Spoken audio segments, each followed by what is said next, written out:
वहीं सुबह की बड़ी खबरें लेकर आपके सामने हाजिर हैं। आज की बड़ी खबरों में बात करने वाले हैं प्रवासी मजदूरों को लेकर, और इसी के साथ ट्रेनों को लेकर एक बहुत बड़ी अपडेट निकल कर आ रही है।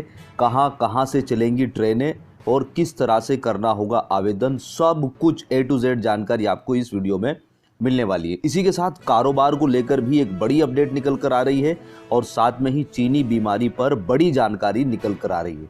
और मौसम विभाग ने जारी किया फिर अलर्ट।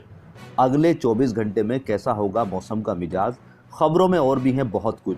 चैनल पर पहली बार विजिट कर रहे हैं तो सब्सक्राइब ज़रूर कर लीजिएगा। दोस्तों, यहाँ पर सबसे पहली खबर निकल कर आ रही है रेलवे मंत्रालय की तरफ से। रेलवे मंत्रालय ने फंसे हुए लोगों को ध्यान में रखते हुए एक बड़ा फैसला लिया है कि जो लोग दूसरे राज्य में फंसे हुए हैं उनको अपने राज्य में किस तरीके से लाया जाए। जैसा कि आपको पता है कि 17 मई तक लॉकडाउन है, तो उससे पहले कोई फैसला नहीं लिया जाना था, लेकिन रेलवे मंत्रालय ने इस बात को ध्यान में रखा कि जो लोग फंसे हुए हैं उनको उनके घर भेजा जाना चाहिए। यहाँ पर बड़ा फैसला कि 12 मई से अब 15 पैसेंजर ट्रेनें चलाई जाएंगी। जी हाँ दोस्तों, 12 मई से 15 जगह दिल्ली से, नई दिल्ली से 15 जगह ट्रेनें जाएंगी, और साथ में ही वो वहाँ से वापस भी आएंगी। तो कुल मिलाकर ये मान लीजिएगा 15 दूनी 30 ट्रेनें चलाई जाने वाली हैं। तो आपको ये ध्यान रखना है कि किस राज्य में ये जा रही है, कौन सी सिटी में जा रही है। अगर आप वहाँ पर रह रहे हैं, वहाँ पर फंसे हुए हैं, तो थोड़े से चौकन्ने हो जाइएगा। किस तरह से आपको टिकट बुकिंग करना है वो भी आपको बता देते हैं, लेकिन उससे पहले बता देते हैं कि कौन कौन से शहर ये ट्रेनें जाने वाली है नई दिल्ली से। तो दोस्तों, यहाँ से नई दिल्ली से ये जो स्पेशल ट्रेनें जाएंगी, एक तो जाएगी आपकी डिब्रूगढ़, अगरतला, हावड़ा, पटना, बिलासपुर, रांची, भुवनेश्वर, सिकंदराबाद, बेंगलुरु, चेन्नई, तिरुवनंतपुरम, मडगांव, मुंबई सेंट्रल, अहमदाबाद और जम्मू तवी। तो दोस्तों, इन सिटी का आप ध्यान रखिएगा। इन सिटी में आप फंसे हुए हैं या इन सिटी में आपका होम है, घर जाना है आपको, तो आप थोड़े से चौकन्ने हो जाइएगा। नई दिल्ली से इन 15 जगह ट्रेनें जाएंगी और फिर इन 15 जगह से वापस भी ट्रेनें आएंगी। अब यहाँ पर रेलवे मंत्रालय ने यह भी बोला है कि इनकी जो टिकट है वो आपको रेलवे प्लेटफॉर्म पर अवेलेबल नहीं होगी। आपको IRCTC के थ्रू ही टिकट ऑनलाइन बुकिंग करने होंगे। तो आप थोड़ा सा नोट कर लीजिएगा, नीचे डिस्क्रिप्शन में भी मैं इसका लिंक दे दूंगा, www.irctc.co.in। यहाँ पर जाकर आपको टिकट बुक करने हैं, और टिकट की जो ऑनलाइन शुरुआत होने वाली है वो 11 मई, मतलब आज से शाम 4 बजे से ये टिकट जो है अवेलेबल हो जाएंगे, तो आप इनको बुक कर सकते हैं। लेकिन दोस्तों, अभी सरकार की तरफ से 12 तारीख से जो शेड्यूल है वो शेड्यूल सामने नहीं आया कि कौन सी ट्रेन का क्या टाइम होगा, किस वक्त वो दिल्ली से निकलेगी। तो ये टाइम टेबल जैसे ही आ जाएगा हम अपने चैनल के माध्यम से आपको अवगत करा देंगे। चैनल को सब्सक्राइब इसलिए जरूर कर लीजिएगा। दोस्तों, प्रवासी मजदूरों को लेकर बिहार के मुख्यमंत्री नीतीश कुमार का भी एक बड़ा बयान निकल कर आ रहा है। उनका कहना है कि दूसरे राज्य में जो लोग फंसे हुए हैं, अगर वो अपने निजी वाहन से हमारे राज्य में आना चाह रहे हैं, मतलब कहने का है कि अगर बिहार के कोई लोग दूसरे राज्य में फंसे हुए हैं और उनके पास निजी वाहन है अपना और वो आना चाह रहे हैं, तो वो आ सकते हैं। उनकी परमिशन पर विचार चल रहा है। जी हाँ दोस्तों, बिहार में दूसरे राज्य से अपने वाहन से आने वाले लोगों के बारे में राज्य सरकार जल्द फैसला लेगी। ये आश्वासन खुद मुख्यमंत्री नीतीश कुमार ने रविवार को बिहार के भाजपा विधायकों को दी। नीतीश कुमार ने वीडियो कॉन्फ्रेंसिंग के माध्यम से भाजपा के सभी विधायकों और विधान पार्षदों के अलावा पार्टी के बिहार प्रभारी भूपेंद्र यादव और संगठन महामंत्री नागेंद्र के साथ इस बात पर चर्चा की है। इसी के साथ नीतीश कुमार ने केंद्र सरकार का भी आभार व्यक्त किया विशेष ट्रेन चलाने को लेकर, और साथ में ही जिन लोगों के पास अभी राशन कार्ड नहीं है उनको जल्द ही नया राशन कार्ड बनवाने का वादा भी इस वीडियो कॉन्फ्रेंसिंग में लिया गया। दोस्तों, इस लॉकडाउन में सबसे ज़्यादा जो नुकसान है, जो सबसे ज़्यादा परेशान है, वो गरीब और मजदूर लोग हैं। मजदूरों का यहाँ पर कहना है कि जहाँ पर हम फंसे हुए हैं इस वक्त, जिस राज्य में भी है, अगर वो राज्य हमारे खाने का प्रबंध कर दिया जाए तो हमें इतनी हड़बड़ भी ना हो कि हमें घर जाना ही ज़रूरी हो। लेकिन दिक्कत उनके साथ ये आ रही है, उनका कहना है कि हमारे पास खाने को नहीं है और साथ में ही हमारे जेब में पैसे नहीं हैं, तो अब हम इस सिचुएशन में यहाँ रहकर क्या करें। हमारे पास केवल एक ही रास्ता है कि हमें किसी भी तरह से अपने राज्य, अपने घर पहुंचना है। यहीं पर सभी राज्य सरकार और केंद्र सरकार का कहना है कि हम लगातार कोशिश कर रहे हैं स्पेशल ट्रेन के माध्यम से कि इन सभी लोग जो फंसे हुए हैं उनको उनके घर पर पहुंचाया जाए। लेकिन जब मजदूरों से पूछा जाता है कि भाई आप लोगों के लिए जो स्पेशल ट्रेन चलाई जा रही है, फिर आप पैदल या साइकिल से क्यों अपने घर पर जा रहे हैं, तो उनका कहना है कि जो स्पेशल ट्रेनों में जो ऑनलाइन आवेदन की प्रक्रिया है उसकी जानकारी उन लोगों के पास नहीं है। बहुत सारे लोग ऐसे हैं इन मजदूरों में कि जिनके पास कोई भी जानकारी नहीं है कि किस तरह से उनको ऑनलाइन आवेदन करना है, उनके पास मोबाइल नहीं है। तो ये भी एक बहुत बड़ी समस्या है जिसका समाधान सरकार को जल्द से जल्द लेना चाहिए। इसी के बीच दोस्तों, प्रवासी मजदूरों या प्रवासी लोगों के आने जाने की कुछ ऐसी भी तस्वीरें सामने निकल कर आ रही है जिनको देखकर हर किसी की आंखें नम हो जा रही हैं।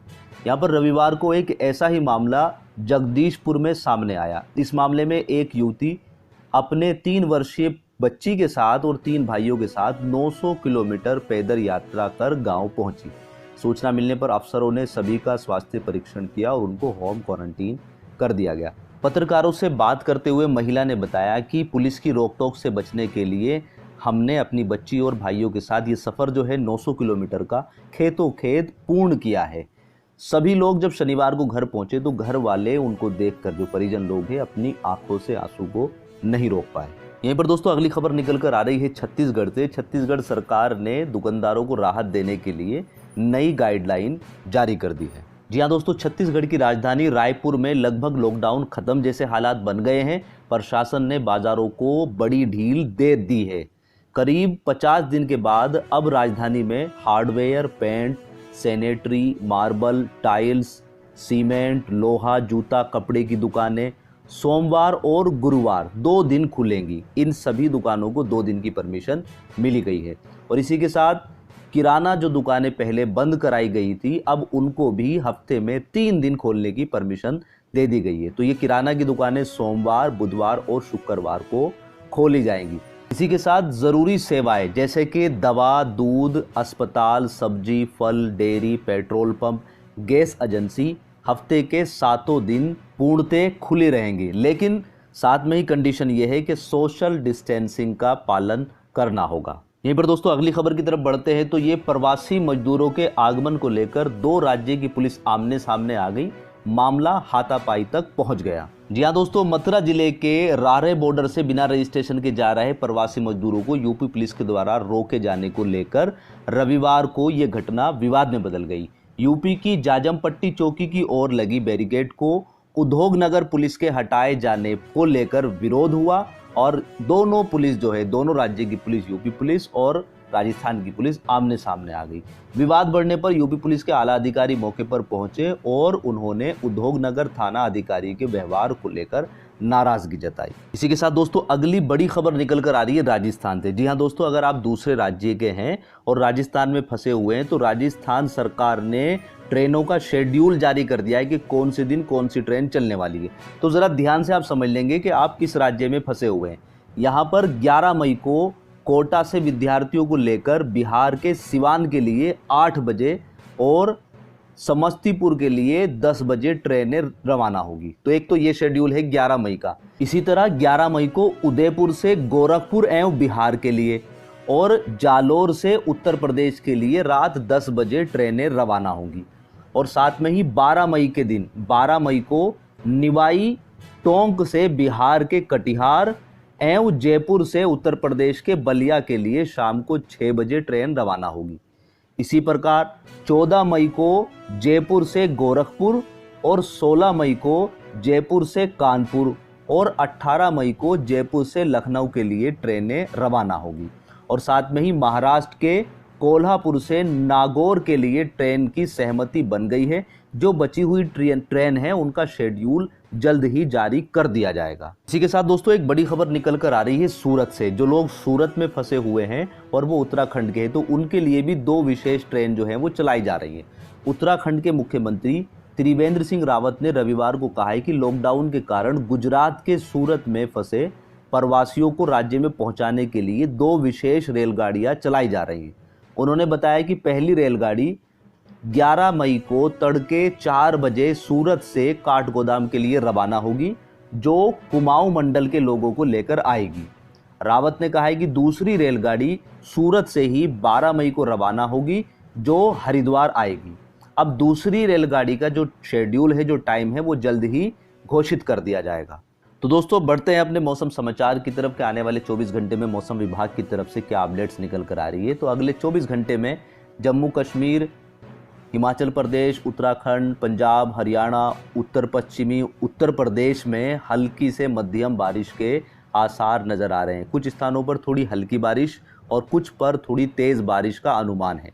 इसी के साथ पूर्वी उत्तर प्रदेश, दक्षिणी पूर्वी मध्य प्रदेश, दक्षिणी छत्तीसगढ़, तेलंगाना, आंध्र प्रदेश, केरल और आंतरिक तमिलनाडु के कुछ हिस्सों के साथ साथ उत्तरी आंतरिक कर्नाटक में भी कुछ स्थानों पर हल्की बारिश के आसार हैं और कुछ पर थोड़ी तेज़ बारिश हो सकती है। इसी के साथ राष्ट्रीय राजधानी दिल्ली, उत्तरी और पश्चिमी मध्य प्रदेश, उत्तरी व पूर्वी राजस्थान में कहीं पर आंधी के साथ तेज़ बारिश के भी संकेत दिए जा रहे हैं।